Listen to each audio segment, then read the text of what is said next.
is a tremendous burden upon them because they're not familiar with these concepts.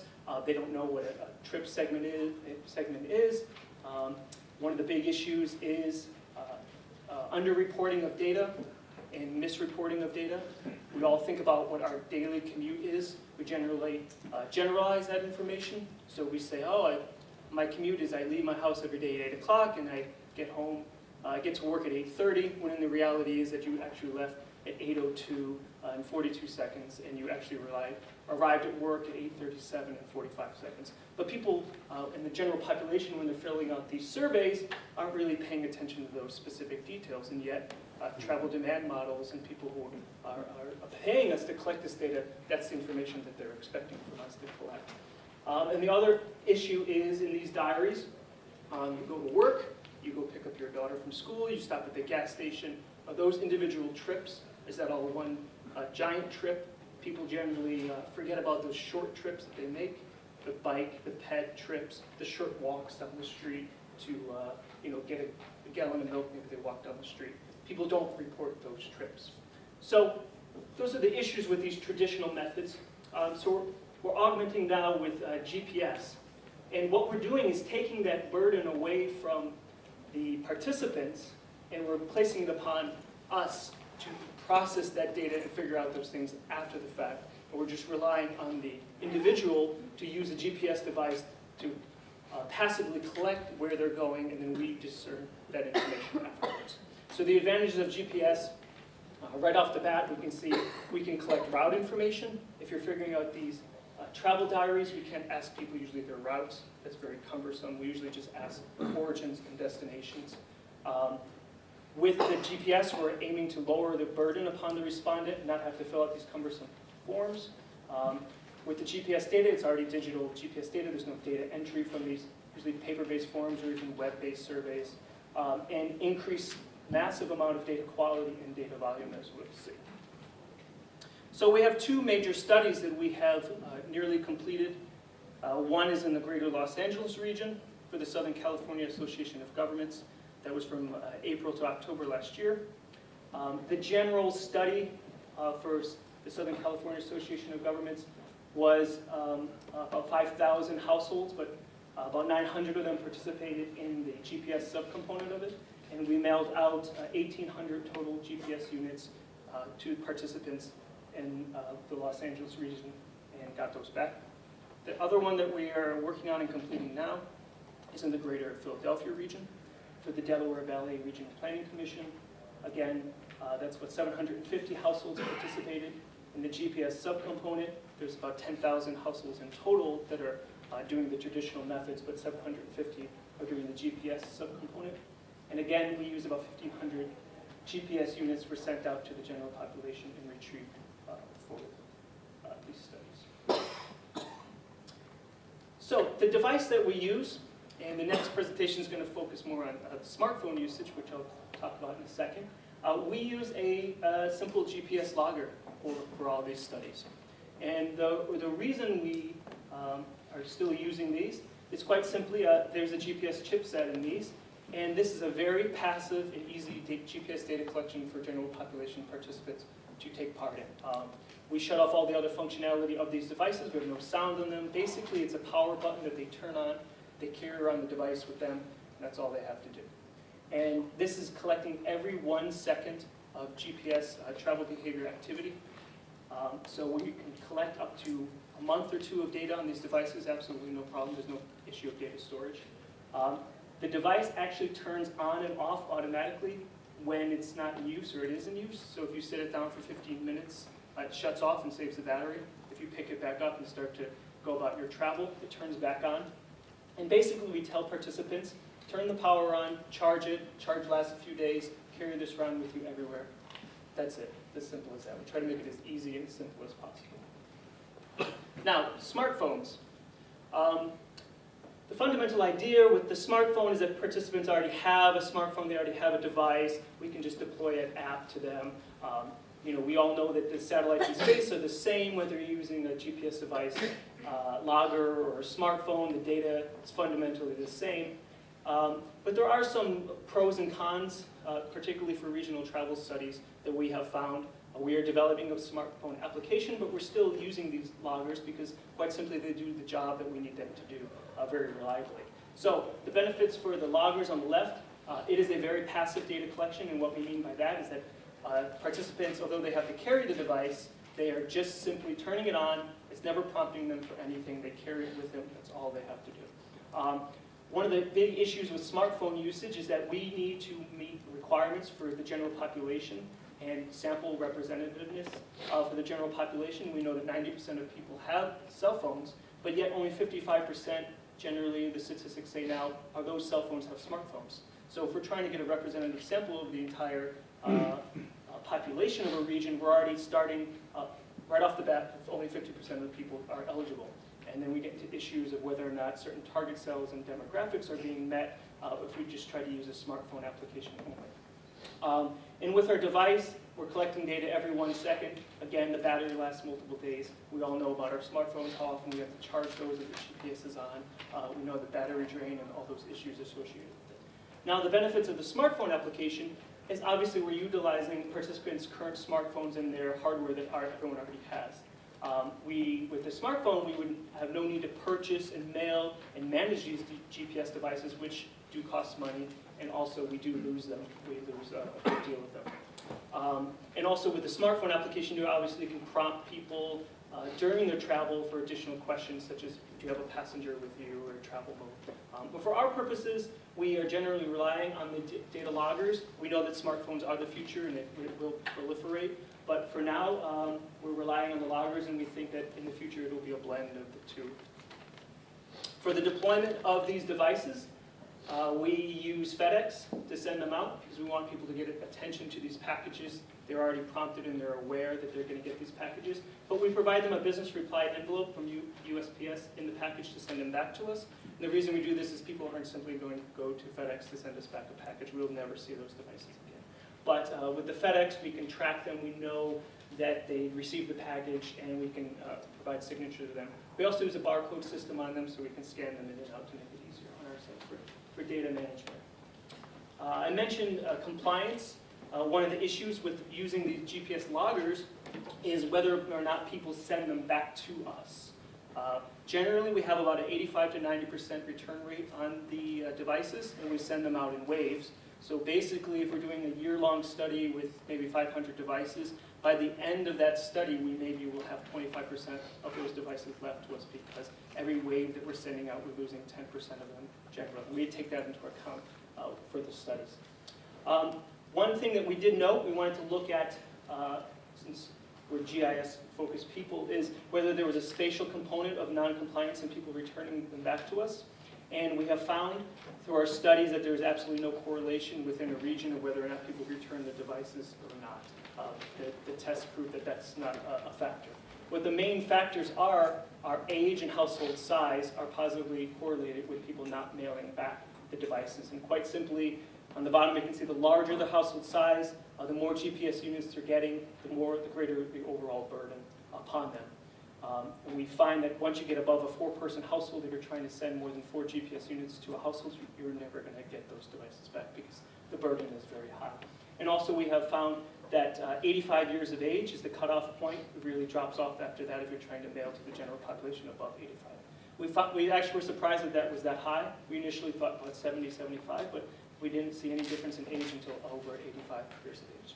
So we provide an incentive of $25 per unit, not per household, so that if you have a larger household size, we actually might even increase that. So if it's a 4-person household, we might actually provide them a $200 incentive rather than just a $100 because we know the increased burden for larger households. So when we get the data back, so we deploy all these devices to people, they carry them around. Usually for these travel studies, it's a 3, 5, or 7 day study where people are carrying around with them for 7 days. We get back, this is a raw GPS file that's off of the devices. This is a standard text file that we get back with the latitude and longitude. The speed is one of the most important variables that we use in our calculations. For each second, we're getting a recording of what that speed was for that second. And this is why It's very important for us to use 1 second of data because we have a very fine measurement of acceleration and deceleration because of these 1 seconds, which is helpful, as I'll explain, in trip segmentation. And we get the other standard issue fields, such as date and time, also the distance traveled as well. What's course? Course is direction, so yeah. So we get the data back. This is actually at my house. I live in the Hudson Valley and was doing, obviously testing with this. So one of the big issues with GPS and using these devices, since we're recording data every 1 second, we're getting a vast amount of data back, which is fantastic for high data quality. One of the issues, though, is that we have a tremendous amount of noise data, as you can see here, just from trips. A lot of people, there's this general assumption that because we all have GPS on our smartphones, we have them in our cars, that it's such a streamlined and clean and beautiful thing. When in actuality, when we have people carry their own devices and just general GPS, if we're collecting data every 1 second, we have a tremendous amount of sort of movement around. It is 3 meter resolution on the devices, but yet, this is a common thing in GPS. It's just the continuous points kind of moving around a little bit. And also indoor use, outdoor use, maybe some trips occurred here. And so for these studies, we're sending out all these devices, we're getting back hundreds of millions of GPS points. And what we're trying to do through our processing is to find the actual trip segments out of all the noise and all the GPS points. So we're trying to extract the very second that somebody leaves their house, the very second that they leave their work, the very second they exit a subway station. This is why we have it set at 1 second, is that we can find the exact second that people leave their house, the very second that their trip began when the modes change because of the high quality of the data. And so we have done this. We actually use Esri desktop GIS products with model builder and Python scripting algorithms that we have written.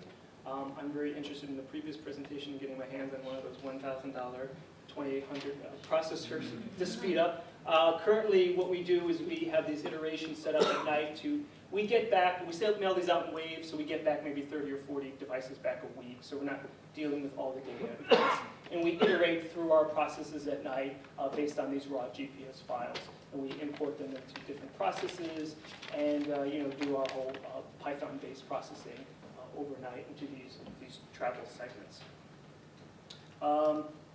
Skip ahead here for 1 second. The main consideration that we use for dividing these GPS points into trip segments is a rule of 120-second gap to determine if that's part of the same trip segment or not. And based, again, previously on that speed function that was every second, we're able to know, and this is an actual speed recording from a GPS device, we can see the acceleration and deceleration every second for the devices. And so we can determine, based on 120-second gaps or not, whether they were part of the same trip segment or whether they were just simply stopped at a stoplight. And this is actually a very reliable measure that we have come up with. And also it's in literature, this 120-second gap as well. So in this instance, this is all the same trip segment as well. It's just people were making routine stops, and we're able to see that those are just traffic lights. So I'll go back to the previous slide. So based on that concept, we have written our algorithms in Python. Our first pass is to identify something we refer to as clouds of start and endpoints. That's our first pass of the data. And what this is doing is looking at the different acceleration and deceleration of the data and beginning to flag the certain points that sort of look like and have the patterns of start points, and then at the end of trip we have endpoints. And we use a 120-second moving average up and down all of the points. So our first pass is to say, here's a group of points that have the pattern or the fingerprint of a start of a trip, and here's the ending point of that trip. So that's our first point. And then the second pass, through other algorithms, picks out which is the exact start and end point that we are selecting for that trip. So then after we do this sort of overnight automation, there is still a manual review process that takes place. Going back to the keynote speaker, we still have a manual cognitive analysis that goes on where we manually review each and every trip segment to make sure that that looks right. And sometimes that 120-second gap, since we're doing study in Los Angeles, some people might actually be immobile on a highway in Los Angeles for 3 or 4 minutes. So it helps to still continue to have a manual review. We set up this in Python to sort of just fly through all the different segments and just have a button to say accept or don't accept or join with the previous trip or segment into a different trip. Although it is every 1 second, so even a little bit of movement, we were able to discern that that is still part of the same trip. But still, the manual review process, it is very helpful and still part of our process. So then after that, we do our trip speed calculations and we get the final products. We are able to calculate the length of the trip based on the actual route, not just the origins and destinations as was previous in sort of travel diaries. Now we know the exact route that people completed. We're able to calculate the exact length of that route. Then we're able to calculate the average speed and the times of that, and create our final products from those routes. So here's an example. I live up in Putnam County here. This was just an example test set I did. I think I visited Brooklyn one day. So this is a round trip that I took that has been gone through this process, and we can see that I made 9 different trip segments for that day, and then we can also see the values for the higher speed trips in darker colors on the right, showing. The darker the color, the higher the average overall speed was for those trips. So obviously lower in Manhattan and Brooklyn, I was traveling slower. Up the Taconic, going faster, probably too fast. And then up at the top where my house is, number 7, the slower speeds yet again. So the final products that we create from these regional GPS data sets, we have the route information. We provide it to the client in both line and the breadcrumb trail of all the different points. We remove the extraneous noise data. We don't provide that, but then the actual point by point of every single trip. We have the origin and destination points, so the exact second for each trip.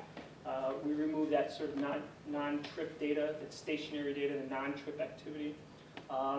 And overall, compared to these travel diaries, we obviously can see a great increase in the calculations in the trip distance, the time, the speed, compared to self-report in the diaries themselves. So on the left, we have our raw GPS data. Again, this is at my house. The final products that we provide, again, we have the cleaned up points. This is from this actual data set. And so if you were just to take the device, the data off a GPS unit and try to map it out and make trip segments out of it, this is what you'd see on the left. And so there is this tremendous amount of processing that occurs that I think is generally sometimes not taken into account because of the familiarity with GPS in all of our lives. People generally think that GPS, when you turn on any GPS device, what you're getting is the right, when in actuality it's something more like the left. So we provide the cleaned up GPS points for those trips, and then we convert those into line segments as well. And here's an example for real world data. This is in the Philadelphia region for Delaware Valley Regional Planning Commission. We can see the green points are the origin points, and the red are the destination points, and then all the routes in between. And you can see that this is just the Esri base map here. You can see it does follow very closely the patterns of the street network. We actually, if we zoom in onto these points and actually on the highways, we can actually see, because of the 3 meter resolution, sometimes when conditions are good, the actual lane that people are traveling on the highways. That's how we can actually see when they switched lanes and when they actually took an exit ramp. So the data is very high quality. And at a regional scale, this is for Philadelphia region again. This is a sample data set. This is only actually about 100 of the participants of their data process. We can already see a vast regional network here. of travel that has occurred, and we expect when we finish all the processing for this study, this will fill in, to really represent a good chunk of the regional road network of the Philadelphia region. So, got the L there on the travels. The challenges. Well, one of the big challenges is travel mode. We are able to make a high-level pass between, obviously highways and higher speeds and vehicle-based travel, but then we also at the other end are able to find lower trip segments and pedestrian and bike trip segments as well. Well, some of the issues are use of transit and also high-speed bicycling, so maybe along the Hudson River in Manhattan. Those sorts of things can mimic, if you just look at the data itself without mapping it, can mimic traffic behavior. We all know the bike messengers fly down the streets and 8th Ave and whatnot that can mimic some of the traffic behavior. So mode is a challenge. We're continuously trying to tweak our algorithms to be able to discern those modes, but for now we're able to just kind of categorize those into large buckets. And as I said before, ensuring the new trips are actually new trips. Places in a lot of urban areas with congestion, we might actually have congestion where people are actually at a complete standstill for over 2 minutes. And we're trying to increase our algorithms so that we're limiting this manual verification, but we still find it very useful exercise to do. One other interesting component that came up with our client in Philadelphia was when we provided the line segments for subway travel on the left and also the points, they said, it looks like Spider-Man is flying across the city here with the GPS device on the left. And that's really just an intermediate product because the participant came out of the subway or into the subway with the GPS device, and then the segment, they reappeared in a different part of the city and popped up out of the ground. So when we look at the point data that we provide, we can see exactly where they entered and left, and that's a continuation of the same trip. And so if that's a continuation of the same trip, and we draw a straight line path between those points, we have these very strange-looking lines that are just jutting across where they started from and where they ended.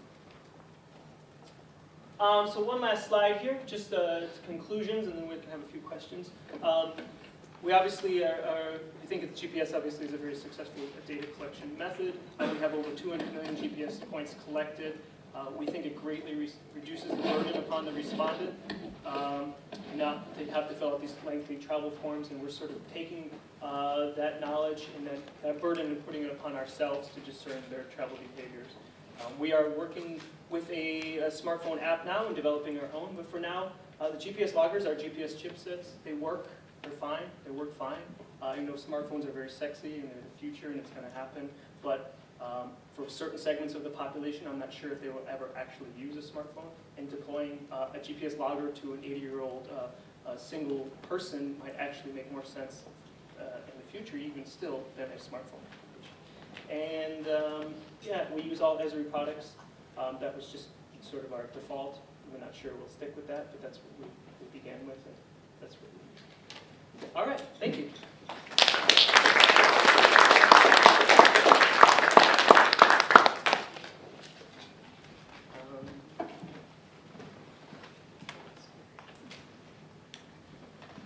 Hi. You mentioned some of the problems with capturing the mode of travel, and that seems like a big issue, particularly in a place like New York where there are so many different modes, and I don't see how you could differentiate between taxi and bus and private car, which have a lot of the same characteristics. Right. So, like I said, what we generally provide now, these GPS studies that we're doing now are subcomponents of larger traditional travel diary studies. So we provide just a general, larger buckets of these modes. And other GPS studies that we know of, other competitors that we know, and other consultants, they also might provide a single, shorter one-page, they call it a memory jogger or such, for people to write down other information to augment the GPS, such as, were you alone? Did you, what modes were you using? Now, we don't really want to, add an extra survey instrument onto the GPS as well, but that's sort of the thing that has been done so far. And is that the other big thing that I saw missing is trip purpose.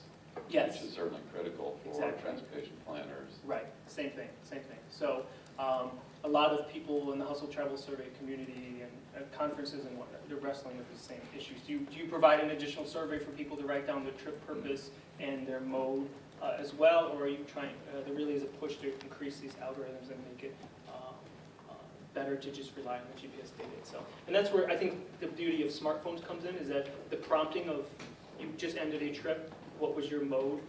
What was your, were you with any other passengers? What was your purpose? That sort of thing comes into play. But then, now you're introducing another burden back upon the respondent. So, I think that these things are still being worked on. For us, we just provide a general mode. Thanks. Sure.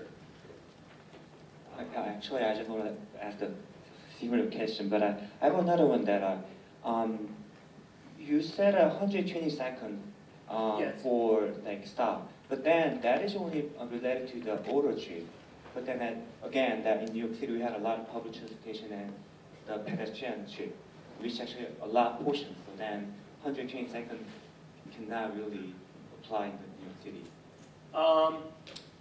You mean regarding sort of subway usage, or? But for example, like that's you represent that's the stop of the Yes. destination. But Yeah. then, for example, somewhere in the New York City, people want us to stop at a convenience store. It might take just 1 minute. But Yes. then, in that case, that is a one trip.